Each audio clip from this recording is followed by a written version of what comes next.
இன்னைக்கு இந்த வீடியோவில் தக்காளி எதுவுமே இல்லாமல் ஒரு சூப்பரான வெங்காய தண்ணி சட்னி தான் எப்படி செய்யறதுன்னு பார்க்க போகிறோம். இதை நம்ம சிம்பிளாக டக்குன்னு செஞ்சு முடிச்சிடலாம். இந்த சட்னியை நீங்கள் இட்லி தோசை கூட வச்சு சாப்பிடும்போது ரொம்பவே அட்டகாசமாக இருக்கும்.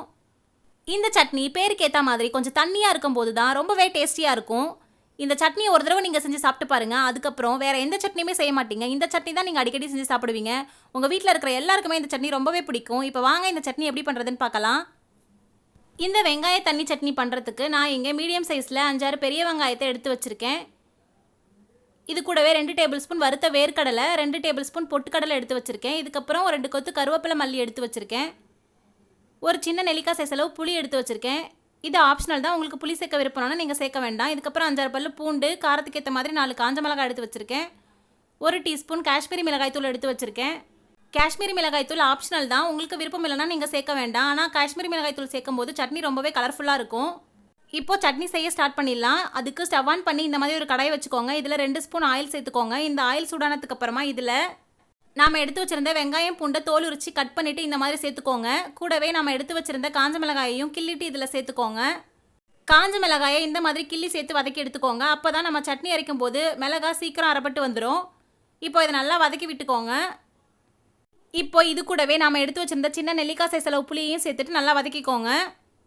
நாம் சேர்த்த வெங்காயம் பூண்டு எல்லாமே நல்லா வதங்கி வர அளவுக்கு ஸ்டவ்வை மீடியம் ஃப்ளேம்லேயே வச்சுட்டு இதை நல்லா வதக்கி எடுத்துக்கோங்க. இப்போ பாருங்கள், இந்த அளவு வதங்கி வந்ததுக்கப்புறமா இப்போ இது கூடவே நாம் எடுத்து வச்சிருந்த கருவேப்பிலை மல்லி இலைகளை சேர்த்துக்கோங்க.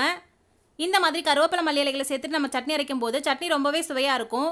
இது கூடவே நாம் எடுத்து வச்சிருந்த 1 டீஸ்பூன் காஷ்மீரி மிளகாய் தூளையும் சேர்த்துக்கோங்க. இப்போ இதை மறுபடியும் நல்லா வதக்கி விட்டுக்கோங்க. இந்த சட்னி இட்லி தோசை கூட வச்சு சாப்பிடும்போது ரொம்பவே சூப்பராக இருக்கும். கண்டிப்பாக நீங்கள் ட்ரை பண்ணி பாருங்கள். இந்த சட்னி ஒரு தடவை அரைச்சி உங்கள் வீட்டில் இருக்கிறவங்களுக்கு சாப்பிட கொடுங்க. அதுக்கப்புறம் அடிக்கடி இந்த சட்னி தான் நீங்கள் செய்வீங்க. உங்கள் வீட்டில் இருக்கிற எல்லாருமே ரொம்ப விரும்பி சாப்பிடுவாங்க. இப்போ இந்த அளவு வதங்கி வந்ததுக்கப்புறமா இது கூடவே நாம் எடுத்து வச்சிருந்த 2 டேபிள் ஸ்பூன் பொட்டுக்கடலையும் 2 டேபிள் ஸ்பூன் வறுத்த வேர்க்கடலையும் இதில் சேர்த்துக்கோங்க. சேர்த்துட்டு மறுபடியும் இதை நல்லா வதக்கி விட்டுக்கோங்க. இந்த சட்னி பண்ணுறதுக்கு நான் இங்கே பெரிய வெங்காயம் யூஸ் பண்ணியிருக்கேன். உங்களுக்கு பெரிய வெங்காயம் சேர்க்க விருப்பம் இல்லைனா நீங்கள் சின்ன வெங்காயம் சேர்த்து கூட இந்த சட்னி ரெடி பண்ணலாம். இப்போ பாருங்கள், இந்த அளவு நல்லா வதங்கி வந்துருச்சு. நாம் சேர்த்த வெங்காயம் பூண்டு வேர்க்கடலை பொட்டுக்கடலை எல்லாமே இங்கே பாருங்கள் நல்லா வதங்கி ரெடி ஆகிடுச்சு. இப்போ ஸ்டவ் ஆஃப் பண்ணிவிட்டு இதை வேறு ஒரு பிளேட்டுக்கு நம்ம மாற்றி வச்சுக்கலாம். இதுக்கு மேலே இதை வதக்க வேண்டிய அவசியம் கிடையாது. இப்போ இந்த மாதிரி ஒரு பிளேட்டுக்கு மாற்றி வச்சுக்கோங்க. இப்போ இது நல்லா ஆறுனதுக்கு அப்புறம் நம்ம மிக்ஸி ஜாரில் மாற்றிட்டு அரைச்சி எடுத்துகிட்டு வந்துக்கலாம். இப்போ இந்த மாதிரி ஒரு மிக்ஸி ஜாருக்கு மாற்றியாச்சு. இப்போ இது கூடவே இந்த சட்னிக்கு தேவையான அளவு உப்பு சேர்த்துக்கோங்க. உப்பு சேர்த்துட்டு கொஞ்சமாக தண்ணி சேர்த்து இதை நல்லா அரைச்சி எடுத்துகிட்டு வந்துக்கோங்க.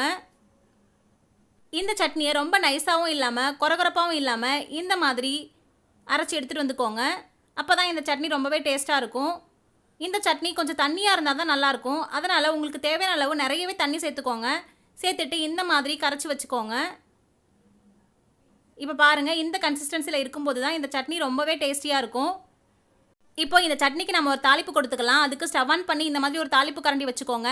இதில் 1 டேபிள் ஸ்பூன் ஆயில் சேர்த்துக்கோங்க. இந்த ஆயில் சூடானதுக்கப்புறமா இதில் கடுகு உளுந்தம் பருப்பு சேர்த்து தாளிச்சுக்கோங்க. இது நல்லா பொரிஞ்சதுக்கப்புறமா இது கூடவே ஃப்ரெஷ்ஷாக கொஞ்சம் கருவேப்பிலை சேர்த்துக்கோங்க. இப்போ ஸ்டவ் ஆஃப் பண்ணிவிட்டு இந்த தாளிப்பை எடுத்து நம்ம சட்னியில் சேர்த்துக்கலாம். இப்போ பாருங்கள், தாளிப்பை சட்னியில் சேர்த்தாச்சு. இந்த சட்னிக்கு நீங்கள் கருப்பு உளுந்து சேர்த்து தாளிக்கும் போது ரொம்பவே சுவையாகவும் மணமாகவும் இருக்கும். உங்கள் கிட்ட கருப்பு உளுந்து இல்லைனா நீங்கள் வெள்ளை உளுந்து கூட சேர்த்து தாளித்து எடுத்துக்கலாம். அவ்வளோதான். இப்போது ரொம்பவே சுவையான மணமான வெங்காய தண்ணி சட்னி இப்போ சூப்பராக ரெடி ஆகிடுச்சு. இதை நீங்களும் உங்கள் வீட்டில் ட்ரை பண்ணி பார்த்துட்டு எப்படி இருந்ததுன்னு மறக்காமல் கமெண்ட்டில் சொல்லுங்கள். இந்த வீடியோ உங்களுக்கு பிடிச்சிருந்ததுன்னா லைக் பண்ணுங்கள், ஷேர் பண்ணுங்கள். இந்த மாதிரியான நிறைய வீடியோஸ்க்கு மறக்காமல் ரச்சு விலாக்ஸ் சேனலை சப்ஸ்கிரைப் பண்ணிவிடுங்க.